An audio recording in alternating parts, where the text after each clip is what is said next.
Literally a 5-year-old theoretically could live the rest of their life with 2.4 Bitcoin stacked at that age. Think about if you could hire an accountant that managed all of your finances and your wealth. They work for free and they are completely incorruptible. They could never lie to you. They could never cook the books. They could never steal from you. And also, everybody had access to this accountant. If you can custody it yourself, that is optimal. But I'm understanding in certain cases, I think, where there's barriers. When I hit the power law and I started to do my own research into the power law, just as a data person, really made me go deep, hard into Bitcoin as an investor. So the bubbles come and go, roughly every 4 years. So you're totally protected, or you're 95% protected from those extreme drawdowns, which you can see like up to 80%. And guys, I'm still sleeping well at night. Like, this is play the long game here, and don't worry too much about the price tomorrow or next week or next month. Before we get started on all those interesting topics that we have planned for today, give the viewers and the listeners some overview of who you are and why you're excited about Bitcoin.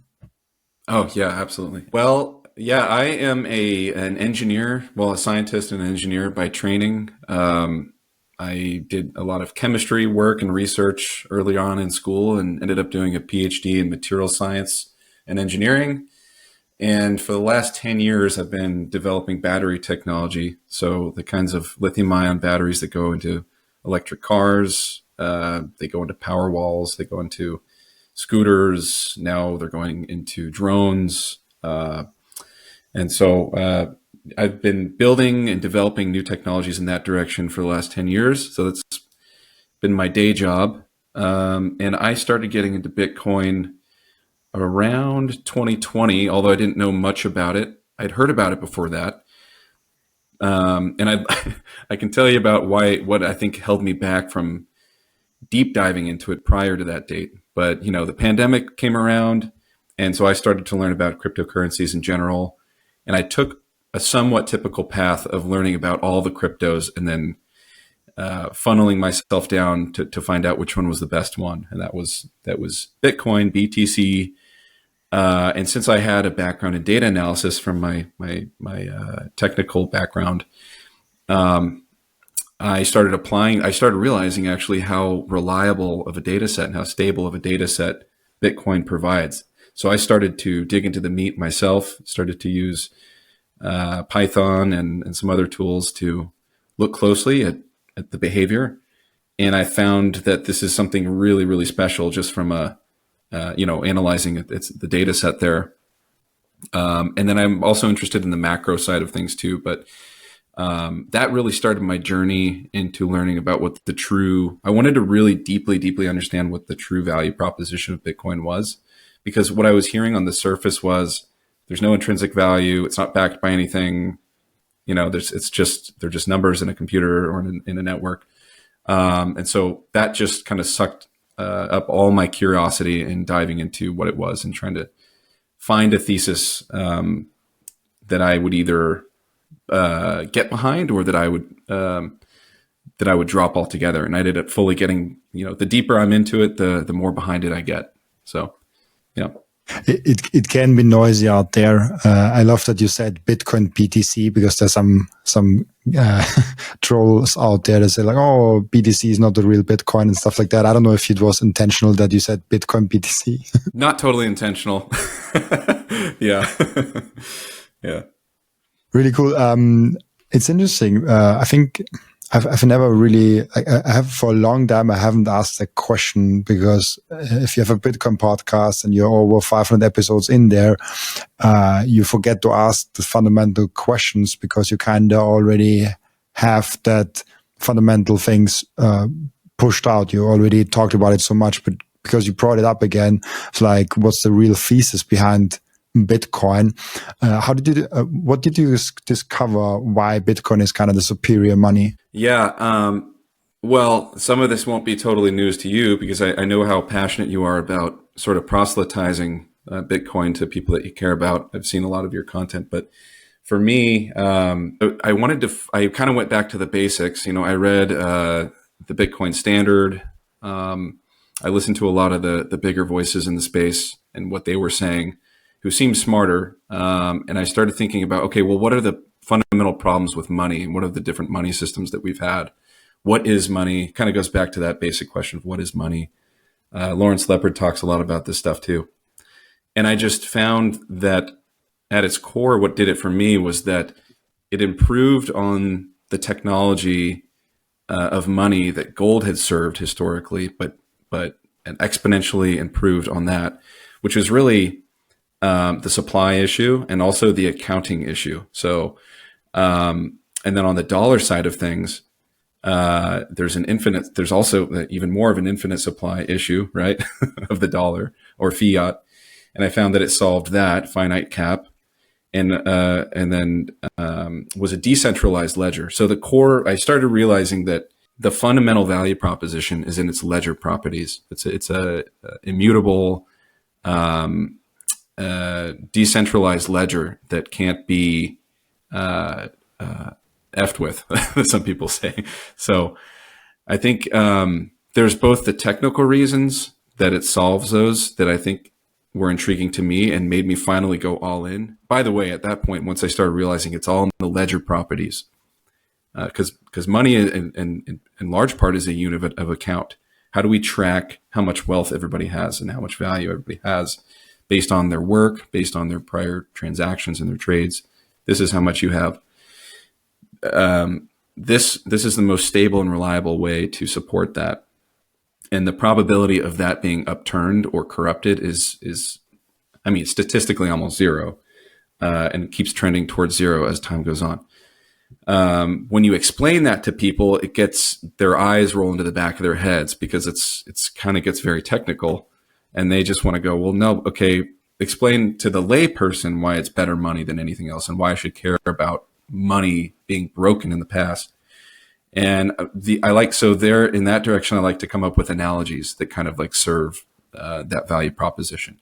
And one of them that I like to use like with friends and family when I talk to them is think about if you could hire an accountant that managed all of your finances and your wealth, right? And your taxes. They work for free and they are completely incorruptible. They could never lie to you. They could never cook the books. They could never steal from you. And also, everybody had access to this accountant. So it's kind of like an immaculate accountant is kind of a funny analogy that I like to use that seems to click with people. But yeah. Interesting. So it's like I never heard that comparison actually. It's really interesting because then you all have the same account and then this account kind of helps you keep track of it. Also, I like the view of Bitcoin as a unit of account.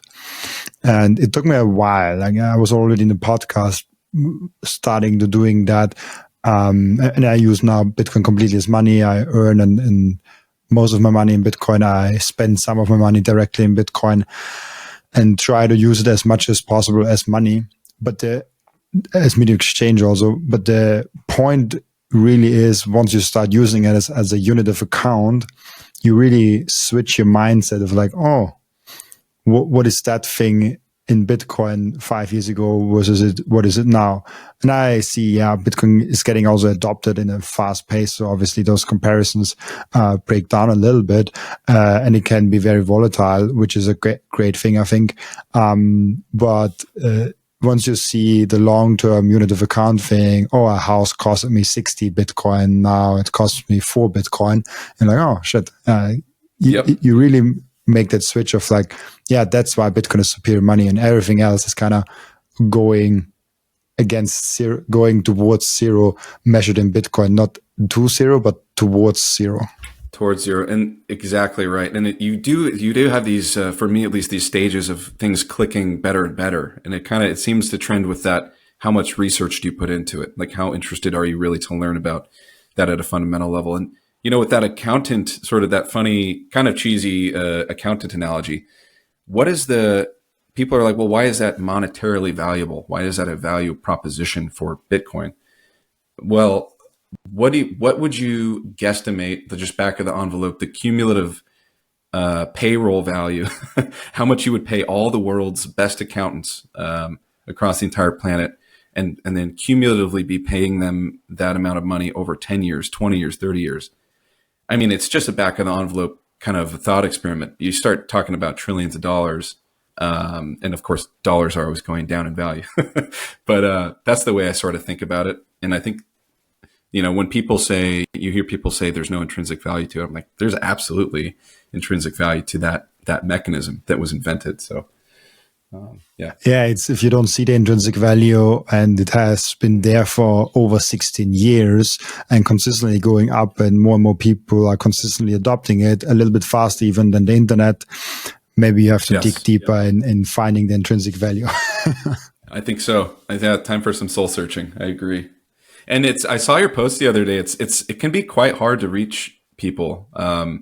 There's just so many different kinds of personalities out there, different ages, different investment strategies and biases. And I saw your post about, I commented on something you said about, we should keep doing our work to try to convince people. And that I was a little heartbroken because I'm reminded of the people in my life who my efforts have seen fruit and it's worked. And for others, they get hardened off to it. It's actually, they get more and more.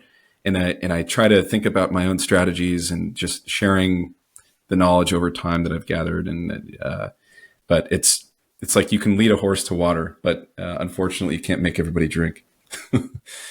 It's interesting because you don't want to sell Bitcoin in a sense of being a salesperson because you will turn people off. At the same time, you don't want to give up on them, especially your loved ones, especially if you know what's happening with the fiat system and you know what's happening with the Bitcoin system. You're like, how can I not orange pill my loved ones? And I make that quick example with my girlfriend. We have been together since 2.5 years, something like that now. So over 2 years already. And she wasn't a Bitcoiner at all in the starting. She liked gold a little bit because she's from India. But she was not at all open or like anything with Bitcoin. And I never really was saying, oh, let's sit down and orange pill you. I never did that. I'm not good in sales. Me neither. So I'm not even trying to do that. But because I have so many podcasts and I do so much in Bitcoin and like Bitcoin has come to my house and we talk about it. She kind of got like orange pill and here and there. And she's like, oh, I want to now buy Bitcoin. This was like a year ago. It's like, oh, okay. She bought her first Bitcoin. Then she kind of saw a little bit more. She was just exposed to it. And now a half a year ago, she was like, oh, I want to save all my excess capital, my excess income that I have in Bitcoin. I'm like, wow, really cool. Let's do that. And she was with me in Prague for 1 day. And she came back. We talked a little bit about Prague and stuff like that. But one day after Prague, she came up to me and said like, hey, Robin, like, what are good books to get into Bitcoin? And I'm like, this all like I never push Bitcoin on her, and that's kind of, I think people misunderstand me with the rate. Oh, like you have to shake your loved ones like yes, buy Bitcoin. I'm talking more about like a constant exposure to Bitcoin while not being an asshole or salesy or anything like that. So kind of just being a Bitcoin educator and waving the Bitcoin flag, but not punching people with it, if that makes sense. I think you're totally right. I think there's a humble way to do it. I think one of Saylor's rules is that we never stop learning about Bitcoin. So I think walking the walk is probably in general more effective. I agree. And you just got to hope. You got to hope that at some point, because it starts with the curiosity, like with your girlfriend, and I've seen that happen more times than not, is that it starts with just questions, right? And then the questions lead them into, okay, let me try. And, it's different for everybody. So, by the way, it's a real orange pilling hack if you can convince people to take them to a Bitcoin conference, especially something like Bitcoin Prague, because it is the vibe and the energy in there is really, how should I say it? You really almost get taken with it.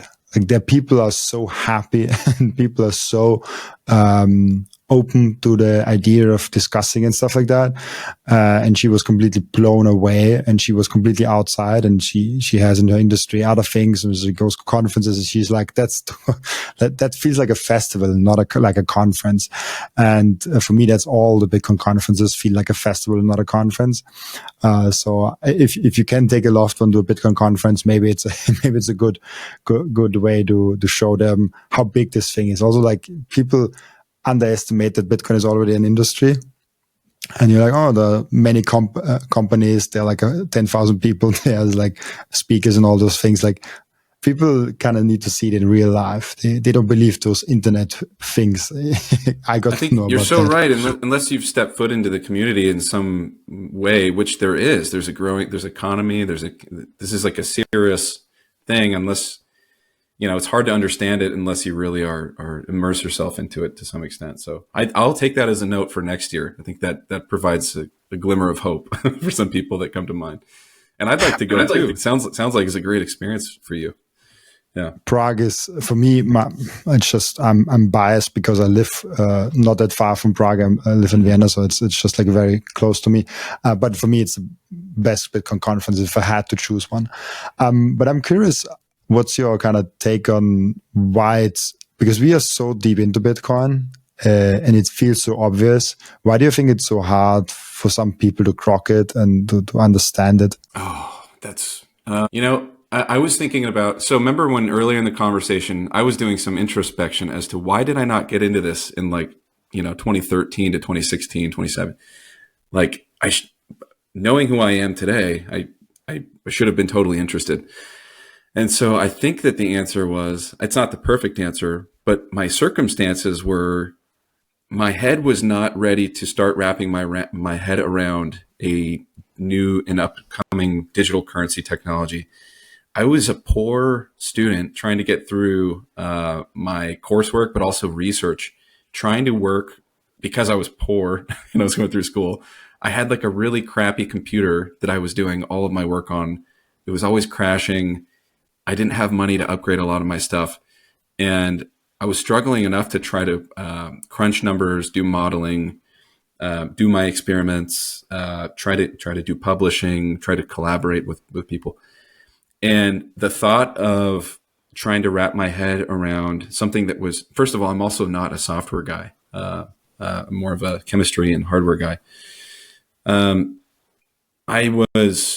I had a natural tendency to steer away from like just anything software coding related in general, as a technical person. And so I was like, okay, well, we'll see where this goes. It's probably nothing, But I think if I actually had better equipment and it was like better with money back then, ironically, if I was better with money back then, and I had a little bit more of a stable lifestyle, I think I could have started doing more efficient research into it, and probably something would have clicked, and I would have had one of those catalysts of interest earlier on from a tech, because what brought me into it was a technical interest, really.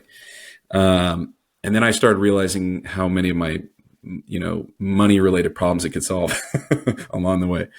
So for me, it was a bit of a technical barrier.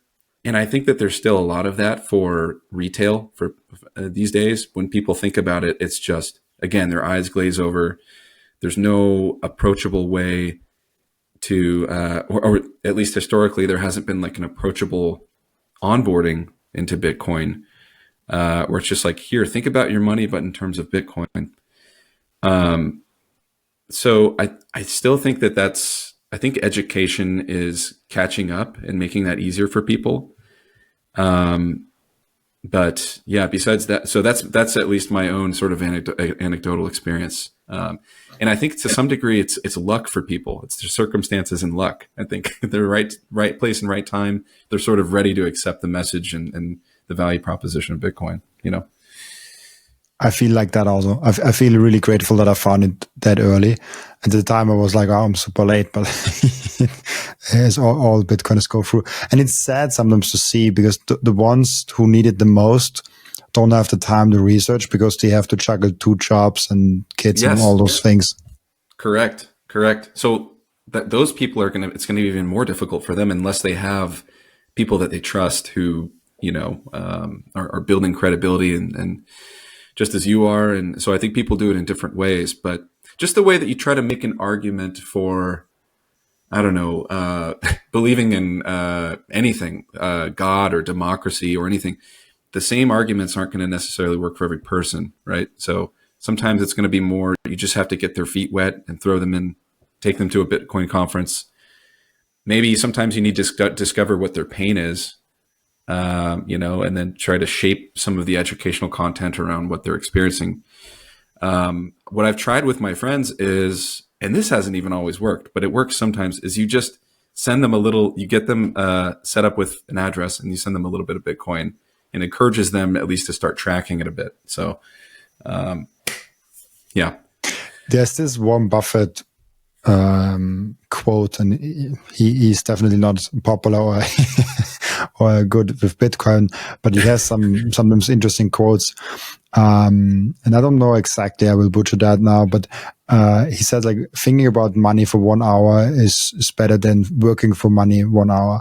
And because we are in this weird fiat system, it's actually true. If it would be in a Bitcoin standard, it would not be true.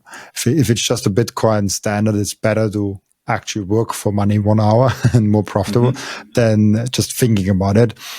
But thinking about money in a fiat system where you absolutely can choose the wrong money, and most people by default opt into the wrong money because our money is broken, makes all the difference. If I've switched to Bitcoin just like 1, 2, 3, 5 years earlier, this would have completely changed my life.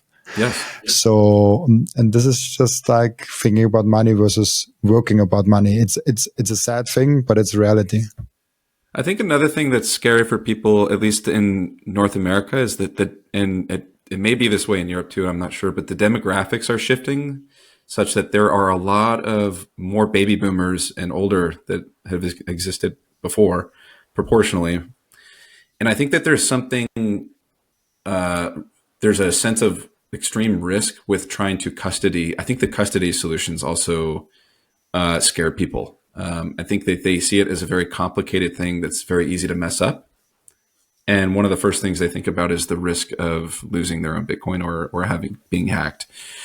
Do you see that as well? Absolutely. I'm actually curious, when you talk to people, are you recommending self-custody right away? Is that something that you're like really pushing? I tend to. I'm not like a self-custody maxi necessarily. Like, I think that it's starting. First of all, I believe that the institutional adoption phase of Bitcoin, when I look at the data, has been exponentially trending up for the last 4 years. Like, this last cycle was a little bit getting into institutions. Now the market's pretty much in large part being driven by institutions, sovereigns, governments, large funds. Now it's going to be banks. So given that that's the case, I can definitely see an argument for the older generations where there's a technological barrier for things like ETFs. I think it's maybe not for, and I think because the risk might be very real for them when it comes to managing their own custody Bitcoin. We have to admit that there is a real risk there, right? If you screw it up, it's there's no undoing it. And so, yes, there's counterparty risk with ETFs, and like Fidelity now has funds that track, and they just bought a ton, like thousands of Bitcoin for their new Bitcoin fund. I can see an argument for them to just buy that at least. If you don't want to jump all through the hoops to try to custody your own Bitcoin, I'd rather have them settle on allocating a meaningful amount to an ETF than none at all. But what do you think about that? It's just very, very hard for me because I'm so scared that when I orange pill someone, that they will mess up their self-custody solution. So I try to really tell them all the risks associated with self-custody. And I'm making it abundantly clear that if you mess this up, there's not a hotline you can call. It's not like, oh, I forgot my password. They could be gone forever. Maybe they're retrievable, but they could be gone forever, depending on how much you messed up. But there are great services already. There are consultancies out there. There are collaborative custody out there. There are interesting hardware wallets out there. There is a lot of, you can go between exchange and ETFs to absolutely self-custody with running your own node and multi-jurisdiction and multi-signature and all those things. There's a lot of variations. So you don't have to do the one or the other. So you can find your perfect situation. But I usually try to figure out where he is and how much I can trust him with self-custody right away. If it's like a 25-year-old who is in IT and knows things, he will figure it out, and I will just warn him. But if it's my grandma, I tell her very different things. Yeah, exactly. Like I was setting my parents up, and all along the way as we're going through, I just feel an underlying sort of sense of fear and like responsibility if anything goes wrong. It's like I was the one that helped them get set up with this. So, but I agree. I think going with some of these consultancies and multi-sig managing firms and things like that might be a good way to go too, just because they're professionals and they have processes. Yeah, and you can always do it yourself, but it's a lot of education. I always tell people, do it yourself if you feel comfortable doing it, and if you have the time to invest. Because if you don't invest the proper education time, I want to be clear. I 1,000% agree with you. If you can custody it yourself, that is the best. That is the best. That is optimal. But I'm understanding in certain cases, I think, where there's barriers, where there are proxies that I think could ultimately you want to see if maybe you could help them move a good amount of that into storage and make sure it's safe. But that would be the goal. So. You talked before we recorded, and it fits perfectly with the grandma example now, about a retirement guide that you made that you said people liked. What is this, and kind of like how do you look at that? Yeah, for sure. That's a good segue. So actually, I spend so much of my time when it comes to Bitcoin trying to work with people that I love, especially my family, to try to get them to not only think about the technology, but think about things in terms of Bitcoin with their financial planning. And I'm not a financial planner or advisor at all. I'm just I'm basically a Bitcoin data analyst at this point. But I've certainly changed my own paradigm. And I was trying to think of ways, because there are all these retirement calculators and tools, good ones, in fact, that you can find online. There's a FIRE calculator where, you can put in your principal amount. It will do the modeling and the projections for you with a bunch of assumptions, cool interactive tools. But I was inspired to make this Bitcoin retirement guide actually because of going through this process of trying to onboard my family members, where I felt that it would be great for the people in person in my life to have like a one-page just visual guide and a lookup tool that would just they could hold in their hand, or they could put it up on their bulletin board. They could print it out. They could even make a little booklet out of it if they wanted to, that would say, okay, here's my expected annual expenditure in today's dollars, because that's the best reference point, is like, what is your lifestyle today? That correlates to how much annual spending you do today, $20, $25. Take that amount, put that around a mathematical framework, which for me, I've been using the power law, which we could get into, and then make some assumptions around the monetary inflation. So for the dollar inflation rate, I think it's actually pretty conservative for reasons we could get into, but I just put across the board, let's say it's a 7%, which is if you analyze the M2 money supply growth, that's what it is. And so apply that, and then just project out, and then make a single pager, just a one pager, where somebody can pick this up and go, here's my age, like I'm 65 today, or I'm 35 today. And here's how much I expect my lifestyle to cost every year in today's dollars. Okay. Now, how much do I need to have? Like if I want to retire in 5 years or in 10 years or even this year, how much Bitcoin do I need to have in that retirement year, right? Where I start my retirement to be able to sustain myself with this level of lifestyle for the rest of my life was the goal. And I just kind of wanted to have a simple answer to that in a one-page format. So that's what the Bitcoin retirement guide is. And I posted it on X. And the way that I posted it was as a thread where each reply on the thread is a different annual spending amount. So I think the lowest is like 50,000 a year in today's dollars. And I went crazy and went all the way up to $1 million a year. So people could see what it would take if they wanted to sort of live like the hyper affluent lifestyle. But yeah. So the two are very related, my personal life and the desire to sort of to get people excited about what, and I think the results are bullish and it's very approachable. But anyway, go ahead. Do you have this in your highlights? In your highlights tweet, I should have said. Oh yeah. If you go to my highlights and scroll down just a little bit, shouldn't be too far down. Is it the Bitcoin Retirement Box Plot Edition? It's lower than that. I made a box plot version of it. If you keep going down, it says Smitty's Bitcoin Retirement Guide, ebook edition.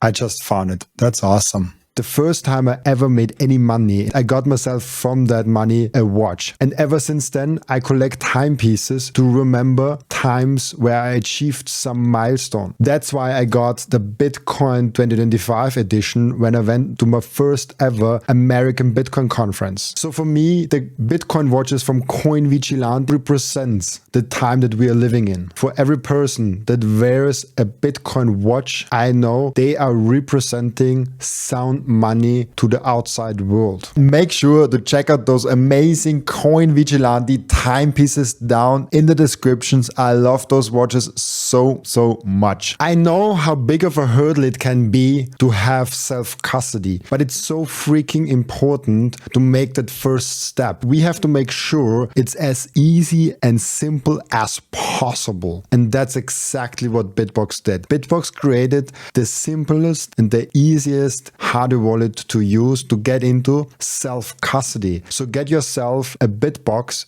down from the link in the description. And when you use code Robin, you even get a 5% discount. The most important thing for your Bitcoin journey is not buying Bitcoin, but it's how to keep them. And yes, you have maybe the right tools, but how do you actually go ahead and stick it all together so it's the most secure for you personally? Self-custody is a deeply personalized journey. And the Bitcoin way is helping you exactly finding that correct setup for you personally. They are also helping you with securing your own cybersecurity. And if you want to go one step above all that, you can even get a consultation for a Plan B residency. Go to thebitcoinway.com/Robin and you will get a 30-minute free consultation. There you go. I just want to pull it up for people because they're probably searching it and then I want to search it for them so it's easier for them to kind of find it easily. And so this kind of spread around a lot and people really honed in on sort of I think mentally there's a thought that like an average case for the average person might be around $100,000 a year. Again, that's maybe a mental average. The range of expenses needed per year to retire is a pretty big range, especially if you look globally, right? So it might be 50,000 or less, or it might be significantly more if you have a big family and you live in a developed country. But there's this number 4 by 2035, by 2030, where it's for a lot of different ages. It's pretty close to 4 Bitcoin that will be needed using this framework in about 5 years' time, which is, for some people, a pretty large challenge to be able to stack that amount. And from other people's perspectives, it's like, that's actually pretty bullish because that's only 5 years from now. So even if I don't get to 4, then what happens if I just want to retire in 10 years or 15 years? Well, then the amount is only between like 1.5 to 2.5 Bitcoin. And that's still not that far away. So with all my analysis, I try to be as conservative as possible without being completely unrealistic, And this assumes a 7% inflation. That's right. Yeah. So basically it adjusts your dollar annual spending amount up by 7% annually to account for that inflation. Interesting. And anyways, if the dollar hyperinflates, this will just benefit the Bitcoin holdings you have. Yeah, the way I see it is that, and we haven't gotten into the power law stuff, but if the power law breaks and we see hyperinflation and we break to the upside, as we say, I think there are a lot of reasons societally that would actually be a pretty sobering thing, and not the future might be pretty, well, it may or may not be a good thing for a lot of people. But if it does happen and you own Bitcoin, then you probably only have monetarily anything to gain from this. So the picture would only become better for you if that were to happen, as I understand. But I think hyperinflation would be kind of a transformative, revolutionary thing to go through. Not saying that that's going to be a happy times, but And it's interesting because 50K a year is something where, like, if it's just one person, he doesn't have to care for a family of like 3 people or something like that. And he's kind of single. I think 50K a year is kind of, you can already live on that. I would say, depending on where you live and what you want to achieve in life. But 50K is interesting to look at that. But it's not that different actually from the 100K, right? They track pretty linearly, especially for the near term dates here. So it's, you're in the 2 range for most age brackets here. So if you're trying to retire in 2030, it's like between 1.8 and 2.4. By the way, I did this all the way back for toddler age people, age 5. So they literally, a 5-year-old theoretically could live the rest of their life with 2.4 Bitcoin stacked at that age, which is pretty cool. Okay, so and if you have 1 million expenditure a year and you want to retire right now, you have to have 100 Bitcoin. Yep. If you were in the 1% of the 1% of wealthy individuals, then you need about just over 100 Bitcoin to retire now. And then because you would basically starting this year be drawing down the equivalent of $1 million of fiat. So it starts to draw you down much sooner in the near term if you want to retire sooner. If you can wait longer, you need less, obviously. This is a really interesting work you've done. So basically you have combined inflation adjustments, the power law, and then broke it down by age and where we will be in the future with the power law, which is, I think you also mentioned it before, the kind of conservative model. I really like the power law as a kind of baseline assumption, where I'm like, okay, if that says like 1 million in what is it, 2032 or something like that, then it's kind of, okay, I think we will not be at the 100K. Maybe it makes an upside because of hyperinflation, which I hope not. Like, I think hyperinflation events is not something that we wish for society, but it's not out of question. Which basically is a perfect segue kind of what you think about the power law, and maybe just give us a brief example what it is. I've covered the power law, I think 4 or 5 times with three or 4 different guests at that point. But still not everyone watches every episode. So maybe just like quickly summarize it for what it is for you. Sure. Yeah. For me, and by the way, this is, having followed a number of good, pretty prominent thinkers in my Bitcoin journey, when I hit the power law and I started to do my own research into the power law, is when I really, just as a data person, really made me go deep, hard into Bitcoin as an investor, and completely transforming how I think about it. That was like the linchpin that really was a substantial change for me. So the power law kind of hardened your orange pill. It just completely, yeah. Yeah, I have like I don't know what the term is when you're like infinitely orange pilled, but that was like the ultimate orange pill, right? The final portion of my orange pilling journey, probably, or penultimate. So, but what the power law, what the reason it's so significant, first of all, is that if you use a power law to model all of the price data since its inception, it fits with nearly 97% accuracy. And it's a very simple model. This isn't like a whole bunch of different parameters, line fitting. I know you've gone through all these details with other guests, so I won't repeat that. But the thing that's important about the power law as a function, as a mathematical function, is it's descriptive of something in nature that is anti-fragile, right? It's self-strengthening over time.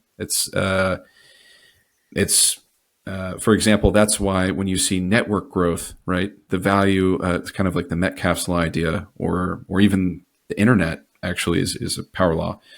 When the bigger it grows, the more powerful it becomes, and sort of then the Lindy effect is part of the way to describe that, where the more likely it is to last deep into the future, the longer it exists.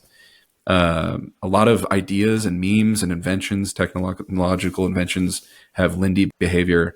So those Lindy behavior and power law behavior are very closely tied. And in my work for the last like 6 years or so, I've been doing a lot of reliability work when it comes to energy storage. And so when I see a financial asset, right, which we don't think of as, we think of them as kind of being all over the map and pretty volatile and not following something that's so accurate. When I see something high accuracy, high reliability tied to a power law, I completely buy into an anti-fragile. I think Giovanni uses the term scale invariant, which is a good term, right? So it follows the same pattern at multiple levels of scale. You know, you go from 10 cents to $1, $1 to $10, and then you're all of a sudden you're up to $1 million. And so for me, it's pretty clear as day. And I think it's such a fun and rich data set to analyze because of how clean it is. You know, in the short term, it bounces all over the place and there's bubbles and there's volatility. In the long term, it's this nice, clean model. So I think it's a big deal. Yeah. Interesting. One thing I wanted to ask for retirement. Sorry to jump back to that topic. It just came up to me. How much are you looking into financial engineering when it comes to retirement? Meaning borrowing against your stack, kind of using those kind of financial engineering kind of things. Right. That's a good question. To be honest, I haven't dove too deeply into that. A lot of people have asked about how would the outlook shift if you consider a strategy going forward where there's more options for Bitcoin-backed loans and things like this. I'm just not at that point yet where I'm making too many assumptions about it. I'm sure that at some point I'm going to be a customer of something like that to some degree. Although I'm always going to be conservative, I'm always going to be very protective of my stack. I think I see my pristine stack as something that I just don't want to ever put exposed to much risk. But as I see risk come down in the future for those sorts of things, and I think for people who are not at risk of being going underwater, you know, like taking a loan out against your house, I think it could be more and more of a viable option. So that's another reason why my retirement guide is probably, among other reasons, why it's probably conservative. And I agree with that. I just haven't modeled it out because it's just hard to model. Yeah, you can basically only model it out if you pick one product and you know the product will stay that way, which I think no product that is existing today will stay as it is the next 50 years. Because That's right. I do think Bitcoin is pristine collateral, and I do think because you said it yourself, you don't want to give your pristine collateral to just some company. They have to give you some sort of security for that. They have to be established in the industry. And they have to give you really attractive rates to give away your Bitcoin, basically. And I don't see it right now. I like, it's way better to just, like, if you really want to get a loan, just get to your bank and ask for a loan there. They probably give you half the interest rate, and you make a lot, like you can make a lot more with that, versus, I don't know, paying 10, 15. I even saw products with 20%, which is ridiculously high. I know. Yeah, I know. And that's the more available. Well, that, and even sometimes that's not that available of an option for everybody either. So it's like, you just have to be careful. And yeah, but speaking about back to the retirement guide thing really quick, one thing I didn't mention, which I do want to, is that while it's, and I agree. I think looking 5 to 10 years into the horizon, especially the 10-year mark, it's a little difficult to determine what turns Bitcoin's going to take. I just think at that point, I'm so sold on the fundamental solutions that it's made for money that I'm not that worried about it. I could see it still continuing to follow the power law trend, but in the Bitcoin retirement model, the way that I've built that is I've actually shifted that to what is called the 5th percentile power law. And what that does is, statistically, and again, because there's a 97% accuracy on the model, this is pretty darn reliable statistics we're talking about. Theoretically, you won't have to worry about having to down adjust your annual spending 95% of the time. So instead of taking the average trend line for that power law, I'm actually shifting that to only model the lowest 5% of the data, of all the data since 2010, which means that, because people are like, well, this is great, but what if I start spending and then one year I get completely wiped out because I have to spend half my stack, or have to, and then all of a sudden it whittles to nothing. Well, this should never have to happen theoretically, because the 5th percentile, it's tracking what I call the support line. So it's modeling the Bitcoin power law as if the bubbles were not even a real thing. Like, so the bubbles come and go, roughly every 4 years. So you're totally protected, or you're 95% protected from those extreme drawdowns, which you can see like up to 80%. So I just wanted to throw that out there too. That's interesting. You also made something, decay channel, something we talked about before, which I have no clue what this is. Yeah. So I'm a little out of date on updating my decay channel stuff because I made some changes to my code. But what I'd had developed last year, I think around this time last year, was a channel. I call it a channel because there's basically, if you look at the Bitcoin data in log scale, it kind of does this curve that's over time, kind of looks like it's doing diminishing returns, but it's pointing up and to the right. It's always going up and to the right. The decay channel takes that 5th percentile power law that I just mentioned for the retirement guide, and that forms the support. There's a boundary there. So that's like a lower support line that tracks all of the Bitcoin data 95% of the time. And then the decay channel completes the channel by having an upper bound. So it's essentially a top model. And it takes every single one of the Bitcoin bubbles since the 2011 bubble.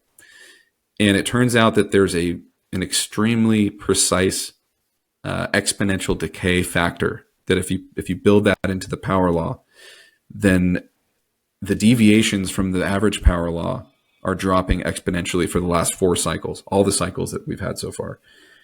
And if you take the first 3 cycles and you use that model and you try to predict the 4th one that we had, it predicts it to within like $4,000. It's pretty close.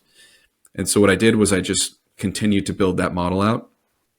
And now I need to be a little bit better about updating it, but now I can use that channel to kind of tell where we are in the cycles. Like, are we closer to the support? Or are we closer to the tops of the bubbles? And roughly speaking right now, one thing I've been saying on my channel, on my page, is that we haven't even really gone through a bull run this time around, so and I use this tool to sort of illustrate that we're only probably, around 30 to 40% of the way there. And what we've really been going through recently since 2022, 2023 is like the longest extended crab crawl that we've had in any of the previous cycles. And so when the bull run really starts, it's going to start here pretty soon, and we're going to notice it's going to take off. It's it's kind of the best cycle till now. And I just, the previous podcast was with Nico from Simply Bitcoin, and he's like, this cycle sucks. Yeah. I was just talking to those guys like a month ago. Yeah, they're awesome. It's basically like if you're used to like cycles, like in 2017, the year always after the halving, 2017 was amazing. We had the first half year was 150, 170% uptick. And then the second half year was another 300 something, 350, 330, something like that uptick. And we basically are right now, like the first half year was basically no price movement at all. We are around 100K still in the first half year. So let's see what the second half year brings. Will be fun to see. And you say like it going up. I become more and more skeptical with my end of the year predictions. I was like, 200,000 easily till the end of the year. But yeah, even like the thing is that the short-term price is kind of like fun to speculate on. But it's really, for me personally, it doesn't matter that much, especially because I have an income. I don't want to retire right now and stuff like that. But I'm more interested in like, hey, where will Bitcoin be in 10, 20, or even 50 years? Like I'm 26 and I'm interested in what is the development over the next 50 years, not the next 5 months. Yeah, and I have the same mentality. I mean, I just posted the other day that I bought I bought Bitcoin, a decent amount for me at least. And then we had the Middle East bombings happen like the next day or two, and we saw this big quote unquote crash. And I'm just saying, guys, I'm still sleeping well at night. Like this is play the long game here, and don't worry too much about the price tomorrow or next week or next month. I want to bring something up because you mentioned we mentioned credits before, and I don't know if you have seen Seyr's presentation in Prague that he just gave a couple of days, or if this comes out a couple of weeks ago. But he brought up one interesting slide, and I see a lot of people like, "Oh, I do the Seyr strategy," and they're kind of just taking consumer credit on, short-term consumer credit on, and buying Bitcoin with it. Which I want to make abundantly clear to everyone now. That's not the Seyr strategy. And he made this really interesting chart where you see on the, I always confuse X and Y, but the X axis, you see the years, and the Y axis is the interest rate cost. Please tell me this was correct. Yeah, I'm not. This is my first time looking at this, to be totally honest. Yeah, no worries. But basically you have down, you have the years. So you have like 0, 5, 10, 15, 20, 25, and 30 years. And you have up then the 0, 5, 10, 15, 20, 25, and 30%. And most people that I see that do like the retail Seyr strategy, they are having short-term consumer credit, which is usually up until 5 years, and they're paying something around 10 to 20%, which is basically the category between like gambler and loan shark victim. Yeah, it's like loan shark stuff. Yeah, exactly. Yep, like hard loans or something like that. Exactly, and then it's I don't know if I could agree with financial genius, but if you get a loan under 10% for 10 years or longer, it's pretty much almost, I'm very cautious here, but I'm pretty much a guarantee that it will probably pay off if you can make the interest rate payments, if you're not, there's a lot of variables to it. But that's basically what Seyr says, get under 10% over 10 years. That seems to be looking rather good, but you of course have to keep up with the interest rates. You have to also look at what's your net worth versus what you're taking on, what's your income. There's a lot of variables that require an individual thing and not like an overall thing. But this is the first time I saw him putting that out there, and I love that because there's a lot of people that tell me, "Oh, I do the Seyr strategy," and I'm like, "What's your interest rate? What's your loan duration?"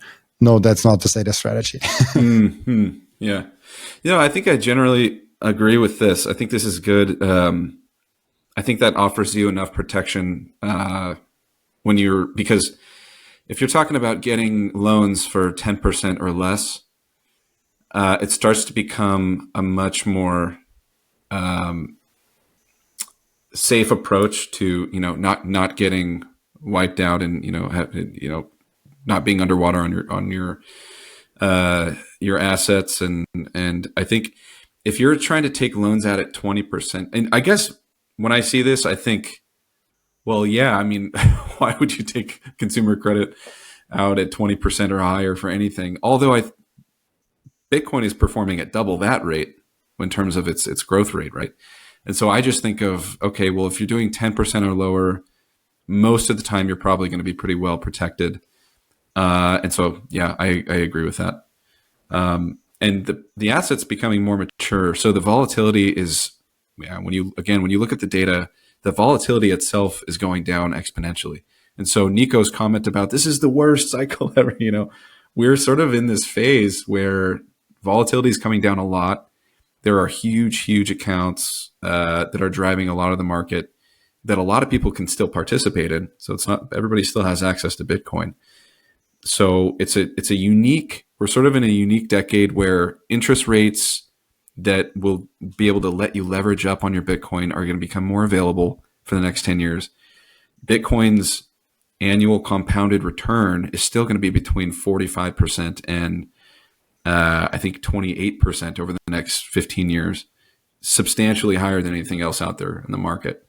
And then when you look at a loan for 10% or less, it's kind of for a lot of people, a no-brainer. So it's a critical 10-year period, I think, coming up. It's interesting. It's so funny because the same presentation in where he presented this, he also was saying about this 21 years. We will be at 21 million. Yeah, you saw that one? I did see that one. I haven't compared that to the power law. Is that far from? It's a little rich for power law. It's same order of magnitude. So I'll have to go back and look at the specifics, but I believe in 21 years, I don't think we're quite talking $21 million. I think we're more. I don't want to waste time by pulling it up, but I want to say we're closer to like between 10 and 15 million would be more realistic. But that's not to say a lot can change after 10 years. So I think it's a little bit of a nice marketing slide, and it's not totally off in left field, but it's a little rich. It's a little high. And I also love that in his model, in 21 years, Bitcoin will grow at 21%. It's like, how long did he sit and see like, how can I make this fit? Yeah, like he's like, he's not an order of magnitude off, which is great. I'm sure he at least was diligent enough to keep himself within the same order of magnitude. But yeah, 20 years. Like I have some on Thanksgiving, I made a post because I was so thankful for Bitcoin, and it was showing the 4-year average compound annual growth rate. And if I find it really quick, it's in 20 years. I think I project out about that long. Give me just a second. Here we go. So we're in 2025 now. So the 4-year average CAGR right now is like almost 40%. That's the 4-year average. So by the time we get to 20 years in the future, which would be 2045, yeah, it's probably going to be more like 17% for a 4-year average. But it's pretty close. It's pretty close. And there's going to be fluctuations of that too. That's just an average. So yeah, I think he did what you said. Yeah. I take it either way. I'll take it. Yeah, it's good enough for me, honestly. That's pretty far out, Yeah, it's 21 years out from here. When we're talking about, is it 15 million or 21 million? I know it's a big difference, but 21 years out, it's actually not that huge of a difference. It's not like 10 million or 100 million. And the further out, it's the same example for me as when you go 1 degree right or left with the plane, and you just starting there after like 1 hour, it probably doesn't make a huge difference. But if you fly like in 10 hours, it makes a completely different route. So the longer you go out, the more kind of inbound you kind of have to be, in my view. But I'm not that deep into those data things. I agree. It's in the grand scheme of things, it's not that big a difference. And even if it's 17%, whether it's 17% or 21%, for reference, the S&P 500 index, right, has been historically a very accurate. It's an exponential, and it's about 10%. So 10%, which just so happens to be a couple percent higher than what the monetary inflation has been. So if you want to stick, no matter what time you buy S&P 500 and you want to hold it long term, you're always going to be doing about 2 to 3% better than inflation. But even in 20 years, if we're somewhere between 17% and 21% for Bitcoin, you're not. I mean, when it comes to the inflation rate, or going with the number one recommended index by financial advisors, you're going to be doing at least 10% better than that, which is pretty darn good in 20 years. So, yeah. Man, I just looked at the time, and the time flies with you. It's been awesome. Wow. We're already at over an hour. Thank you so much for doing that. Before we end, we have 2 more questions, and the first question is always the same question for each guest, and the question is, what can we learn from you besides Bitcoin? Oh man, what can you learn from me besides Bitcoin? I would say, learn how to be, I hope, and this is not the most humble thing to say, but I would say, learn how to participate in the space and add value and be optimistic while also being humble. I'll just leave it at that. I try to I try to incorporate humility into my analysis. So even if we're very excited, we're very convicted, we have find a way to have high conviction yet be open-minded. I 100% agree with that. The ego death has to be in your life. Yep. Just as the Stoics intended. Yeah. We have an entity in the podcast where the previous guest is asking a question without knowing who the next guest actually is. And the previous guest asked you the question, and I will pre say, please don't talk your holding, but you're clever enough to not do that. And he asked you the question, do you have enough Bitcoin? I can never have enough Bitcoin, but am I close enough to my retirement goals? When I look at it through that lens, I'm pretty darn okay in that direction. But do I have enough? No, because I live more than just for myself. I have people around me that I think could also benefit, that may or may not go take the chance on their own. And so it would be nice to have more for that reason.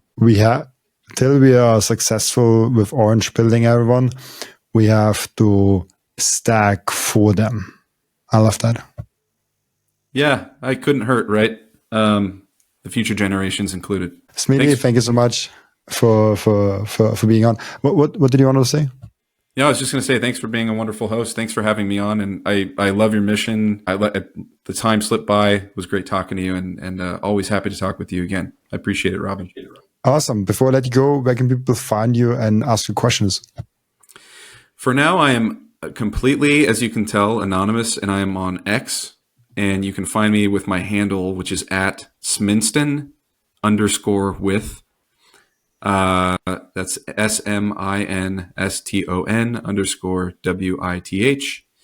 You can call me Smitty, but that's how you can find me. And pretty soon I'm going to be coming out with a website, which would be sminstonwith.com. So keep an eye out for that. Awesome. Yeah, we anyways put, I think, your tweets on the screen so they can see your user here. And as always, I'll put the number one contact link in the description. This will be with your Twitter, as with 99% of the guests, it's Twitter. So it will be in the description. Also, you can just click it and find the guest link there. So thank you so much, Smitty, for being such a great guest and being on my podcast and for taking the time. And also thank you so much for everyone that is watching and listening, for joining us today. As always, I'll be back tomorrow with another episode. Bye-bye.